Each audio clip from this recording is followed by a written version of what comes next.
শীত মানেই পিঠাপুলির এক নতুন উৎসবের আয়োজন।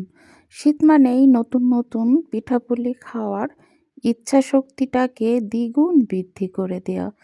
তো আজকে এই যে পিঠাটা আমি তৈরি করতেছি, এটা আসলে নরমালি যে খাওয়ার আটা থেকে রুটি তৈরি করার, ওই আটাটাকেই আমি সামান্য একটু চিনি দিয়ে এবং প্রয়োজন অনুযায়ী লবণ দিয়ে খামির করে নিয়ে তারপর ২ টা ডিম ভেঙে দিয়ে এই যে ডিজাইন করে নিয়েছিলাম।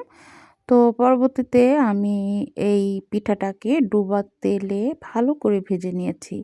মানে মুচমুচা করে ভেজে নিতে হবে একটু টাইম নিয়ে, যেহেতু আমি এটাকে দুধের শিরায় ভিজাবো। তো এখানে আমি ১ কেজি দুধ জাল করে ১/২ কেজি করে নিয়েছিলাম এবং সঙ্গে দিয়েছিলাম বেশ ১ কাপ পরিমাণে গুঁড়া দুধ। তো এখানে চিনির পরিমাণটা ছিল প্রয়োজন অনুযায়ী।